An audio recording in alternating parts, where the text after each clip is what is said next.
Welcome to Garden Plants with Jim Putnam. Let's talk Chef's Choice Rosemary.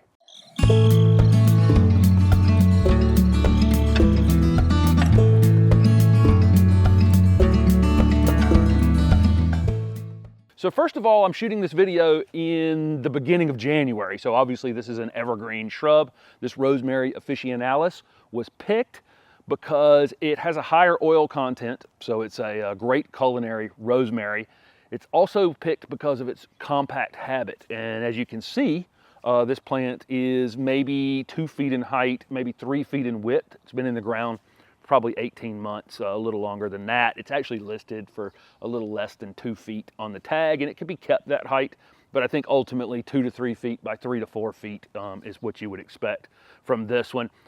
Kind of moderate growth rate. This plant's going to go in the at least a half a day sun or more, and if it's happy, it can get some growth pretty quickly. Again, this one is only a year and a half old at this point. So rosemary is a flowering shrub. Not many people are planting it for its flowers, but it does have beautiful bluish flowers. This is typically the time of year we'd be seeing those. I don't have any flowers on this young plant, but around my neighborhood on other plants, they are in flower during this time of year. If we get warm days during the winter time, is typically when I see those flowers.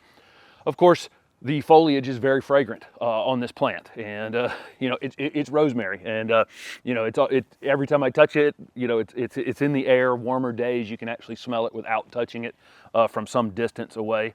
And this one has a high oil content, so it's quite pungent. These are hardy in zones 8 to 10 typically. That's what you're going to see on tags. I'm in zone 7B. In a protected place, we have no problem in zone 7B growing rosemaries, ground cover rosemaries, semi-dwarf ones like the Chef's Choice, or larger growing rosemaries. Again, I probably wouldn't put it out by my mailbox where it's going to get a lot of winter wind on it, but any protected space, 7B is no problem. Again, this is a more sun the better kind of plant. I've got a few in my neighborhood. We've got a lot of large oaks in the neighborhood, and rosemaries that are planted in the shade really get stretched and leggy looking, and it's kind of hard to control that. They don't get a lot of this new fresh growth on it, so at least a half a day's direct sun or more is ideal. Let's talk about some uses for Chef's Choice rosemary. This fantastic compact habit lends itself to being a great ornamental plant. Let's forget about for a minute that it has a culinary use, or even that it flowers some in the wintertime, and just take a look at this perfect little dome-shaped ornamental plant with this narrow foliage. It looks great in the landscape, has this blue-green hue to it year-round. The new growth on it during the spring is a slightly lighter color, which creates kind of a contrast across the plant. This is a great plant to use as a foundation plant on a sunny side of a foundation. Can be used as a container plant in warmer areas.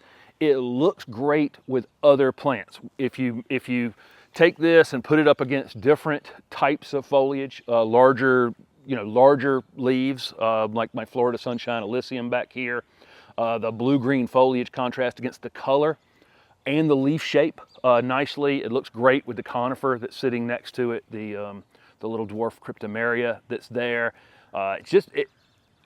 It lends itself as a great ornamental plant, and I think it's underused and undervalued for that. It's always grouped with the herbs in the garden centers and not grouped with the landscape plants, the ornamental landscape plants. And I think this does have a place in just ornamental landscaping as well. This Mediterranean plant is definitely drought tolerant, but that doesn't mean it wants to sit around with no water all the time. In order for it to perform at its best, it does need watering when it's abnormally dry. I plant rosemary, especially in my area where we have clay soils. I mound them up a little bit. I make sure they're going to have good drainage. Definitely doesn't want to sit in water. But this is a plant that, although it's drought tolerant and it wouldn't die without me watering it once it's established, a little bit of ongoing watering creates this look, rather than a thin plant that's struggling. So ongoing watering when it's dry. These can be fertilized in the late winter with a slow release organic fertilizer. That's what you'll see me do every year in my landscape. I keep it mulched. There are leaves around it now that fell off a tree from behind me. I keep the weeds away from it. Again, I water it when it's abnormally dry, and that's kind of it. There's really, really low maintenance plant. Fragrant foliage or fragrant flowers are typically your friend if you have deer. And so this is a deer resistant plant. It's rabbit resistant. Nothing's going to chew on rosemary other than us. Great plant for that if you have those kinds of pest issues, and really just not a lot of pest in general.